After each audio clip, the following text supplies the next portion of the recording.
para pelanggan dan teman-teman sekalian, saya ingin share sedikit mengenai fungsi dari herbal yang bisa dipakai untuk rendam kaki untuk mencegah anak-anak supaya nggak sering sakit, flu, batuk, pilek ya.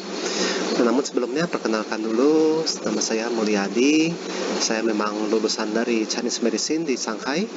Kemudian juga saya sekarang kadang-kadang membantu di lembaga kedokteran untuk menerjemahkan Shinsei maupun pengobat dari luar negeri yang berbicara bahasa Mandarin. Lalu seperti di sini ya. Dan juga dulu saya pernah belajar mengenai kedokteran Chinese selama 7 tahun ya. Jadi 5 tahun sebagai universitasnya dan 2 tahun pendalaman bagi internis. Jadi sekarang, nah ini ya, pertama ini adalah beberapa cara untuk mengobati anak-anak supaya nggak kena flu. Kita bisa pakai suplemen, kita bisa pakai makanan, minuman, herbal, liang teh. Namun kita juga bisa pakai cara yang lebih mudah dan tidak susah untuk bujuk anak-anak supaya untuk melakukannya, yaitu dengan rendam kaki di air panas. Fungsi ini adalah cukup baik ya, cukup baik karena alasannya karena demikian, karena anak-anak itu memang dari lahir itu anak-anak itu memang paru-parunya masih bersih dan sedang berkembang ya. Dalam Chinese medicine ya, kita percaya bahwa sesuatu yang sedang berkembang itu mempunyai energi yang gede ya. Jadi dalam kedokteran Chinese maupun dalam filosofi Chinese kita tahu, misalnya katakanlah sebuah unsur kayu itu sangat kuat ya, sangat kuat itu bukannya ketika di masa dia sudah menjadi pohon besar, bukan. Namun energi kayu itu sangat kuat ketika dia dalam posisi lahir, itu disebut sebagai changsen ya, ataupun sebagai dalam posisi dibersihkannya itu mu'i, ataupun posisinya adalah dia sudah menjabat yaitu kuantai, ataupun dia mulai belajar tadi ya kuantai, ataupun mulai menjabat namanya lin kuan, ataupun sudah menjabat namanya adalah tiwang. Dan tiwang sabis itu adalah suai ping si mu ya, mu jie tai yang. Jadi seperti ini prosesnya. Nah, anak-anak itu adalah dalam proses di mana dia energinya sedang bertumbuh, dan proses itu cukup kuat.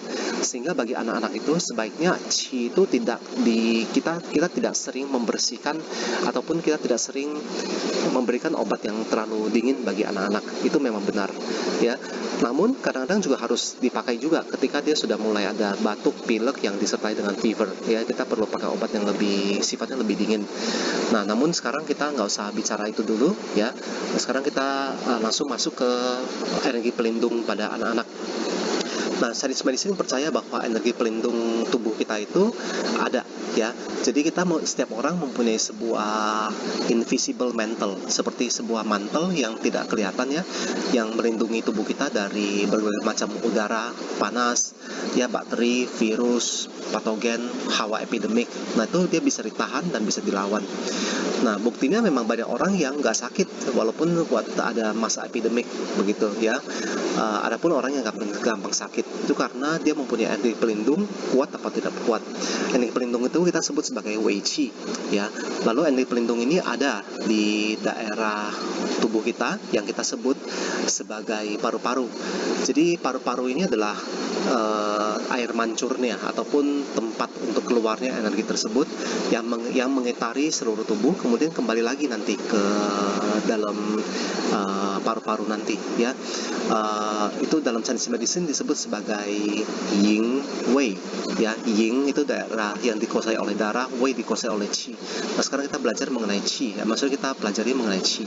Nah, jadi seperti ini karena anak-anak itu sebenarnya mempunyai energi yang cukup kuat, sehingga kalau ditambah dengan tambah air panas untuk rendam kaki ya, sebenarnya energinya itu hanya membantu energinya untuk berkembang. Jadi sehingga itu sudah lumayan baik ya sebenarnya ya. Nah, jadi kedua ya, slide kedua ini adalah teori untuk menggunakan obat herbal untuk merendam kaki ya. Jadi kita sudah tahu bahwa energi anak-anak itu kuat ketika mereka masih kecil, sehingga mereka bisa hanya dibantu untuk membuat energinya itu tumbuh kuat, maka dia akan menjadi kuat sekali ya, maka menjadi lebih kuat ya. Sama seperti energi kayu, kita sering membandingkan anak kecil itu sebagai kayu ya, kayu yang sedang bertumbuh cepat ya. Nah, sehingga kalau kayu itu sedang bertumbuh cepat, di atasnya kita jangan kasih sebuah atap, jangan kasih sebuah obat, sebuah benda untuk menekan, ya, yang kita sebut sebagai penekanan terhadap kayu. Jadi kita harusnya kasih dia ruang untuk berkembang, ya, untuk berkembang. Kalau bisa juga dikasih sedikit air, ya, dan juga butuh sedikit api, ya, untuk berkembang. Nah, disinilah apinya. Kenapa kita juga perlu untuk mencegah anak-anak tuh supaya imunnya kuat, dia butuh sedikit api, ya. Air juga dia butuh air untuk menguatkan energi ginjalnya, ya. Karena anak-anak itu ginjal itu dalam Chinese medicine disebut paling dekat, ya, organ itu adalah organ yang paling dekat dengan tulang belakang kita. Jadi ginjal itu perlu diperkuat sehingga tulang belakang itu adalah sumsum, sehingga sumsum itu juga mempengaruhi kecerdasan, mempengaruhi produksi darah, juga mempengaruhi pergerakan tubuh dan perkembangan badan. Nah, jadi sehingga ginjal itu adalah organ yang penting untuk pertumbuhan anak, sehingga kita perlu air, ya, untuk membantu pertumbuhan ginjal. Nah, jadi sekarang kita balik lagi ke arah api, ya. Api untuk membantu agar qi-nya bisa berjalan dengan lancar. Jadi dia butuh seperti jahe, ya, seperti temulawak, seperti lemongrass, mahwang, ephedra, sisin. Itu semuanya terbukti, ya, sudah bisa untuk mencegah flu, ya.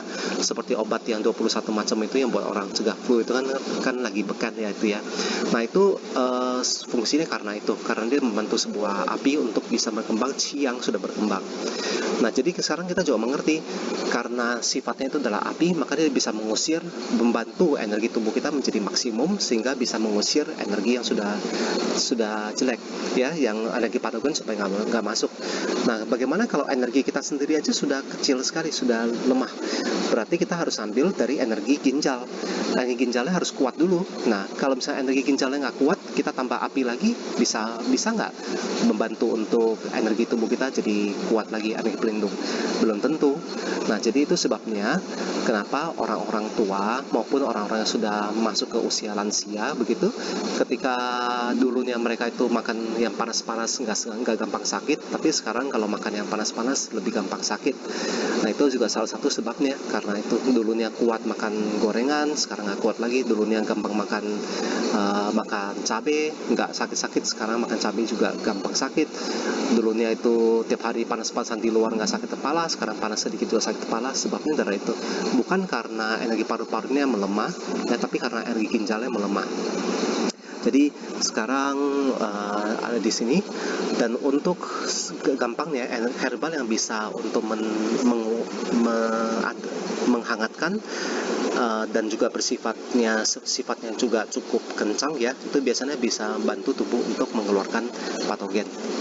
Nah, jadi 3 herbal yang pertama kita gunakan itu adalah mahwang, ya, sisin, dan kanjiang, ya.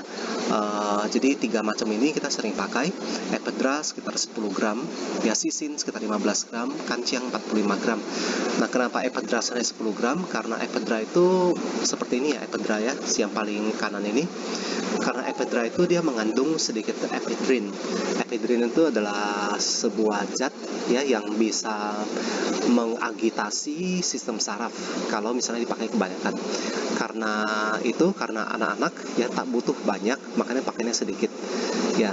Demikian juga dengan sisin. Sisin itu adalah sebuah obat yang sangat bagus untuk mengusir patogen dan juga untuk melindungi energi tubuh. Namun kita nggak bisa pakai terlalu banyak, karena pakai terlalu banyak, ya, sisin itu dia juga mempunyai sebuah alkaloid, yaitu adalah aconite alkaloid. Itu bisa membuat sedikit side effects kepada misalnya jantung jadi lebih cepat berdebarnya, badan sedikit lebih panas, dan sebagainya, sehingga kita pakainya juga nggak terlalu banyak. Yang ketiga itu adalah jahe kering, jingibris, ya, kanciang. Nah, jadi kanciang itu boleh pakai lebih banyak, karena kanciang itu tidak mempunyai efek samping yang serius, ya, walaupun dipakai banyak, ya. Jadi itu boleh kita pakai banyak sedikit. Jadi 3 macam ini kita bisa pakai, dan fungsinya itu cukup bagus untuk cegah flu dan batuk, ya, untuk mencegah sinusitis dan alergi, ya. Jadi sinusitis dan alergi pada anak-anak yang berkambuh melulu, ya. Nah, kita boleh pakai juga, namun di saat ketika tidak ada gejala inflamasi. Kalau misalnya gejala inflamasi sudah ada, misalnya ditekan aja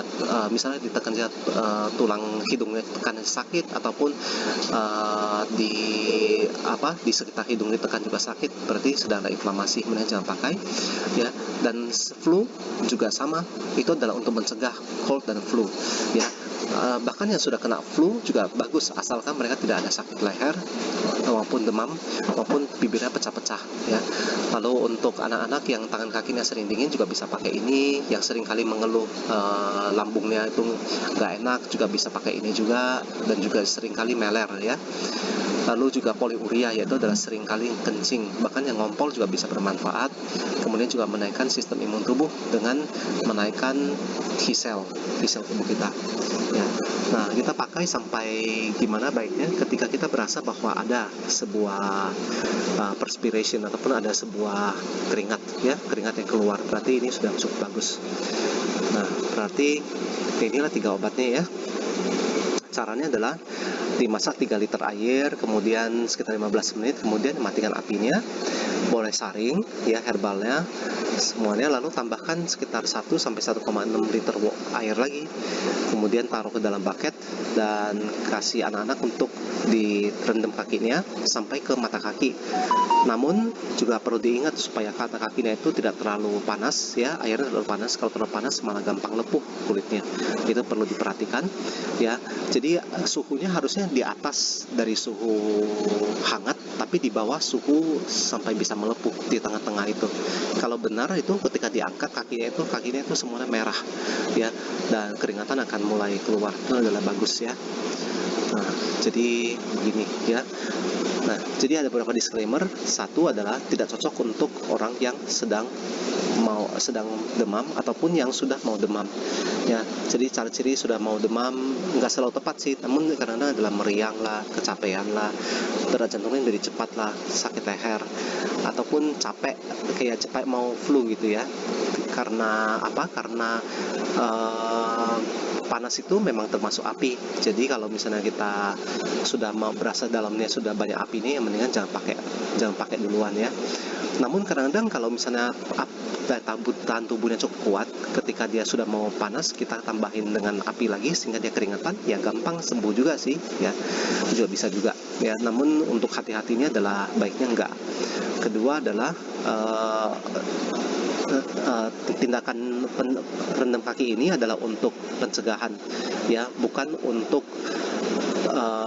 dia pencegahan paling bagus, bukanlah untuk pengobatan kalau sudah sakit ya. Kalau sudah sakit biasanya hasilnya tidak sebagus kalau sudah pencegahan ya, begini.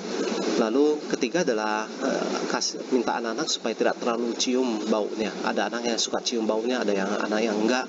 Kalau anak yang suka, minta dia jangan terlalu cium terlalu banyak. Sebabnya juga karena tadi juga ya, karena kadang dalamnya mengandung sedikit efedrin. Walaupun kadar di dalam air itu yang menguap itu jumlahnya sangat kecil ya. Namun kalau misalnya dia pakainya secara rutin dalam waktu jangka yang lama, juga mungkin suatu saat bisa mencapai sebuah dosis tertentu ya. Tapi kalau misalnya pakainya jarang-jarang, sama sekali nggak usah khawatir. Nah, jadi dia bisa membantu untuk mengeluarkan keringat dan juga menghidupkan sistem limfatik kita ya. Jadi begini, lakukanlah di dalam ruangan yang cukup banyak udaranya, ventilasinya. Lalu juga lihat airnya jangan sampai terlalu panas juga ya. Lalu adalah ingat untuk rendam kakinya sampai ke mata kaki, pelan-pelan diminta dia masukin supaya jangan terlalu panas dulu. Pertama masih kaget, kasih dulu telapak kaki, lama-lama masukin dikit lagi sampai ke mata kaki ya. Waktu seluruhnya sekitar 20 sampai 25 menit itu yang cukup bagus. Nah, seperti ini ya.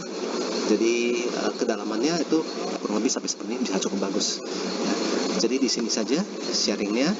Kalau misalnya butuh pertanyaan ataupun butuh bahan-bahannya, kita semua ada juga. Semoga bisa bermanfaat bagi Anda semua dan terima kasih ya.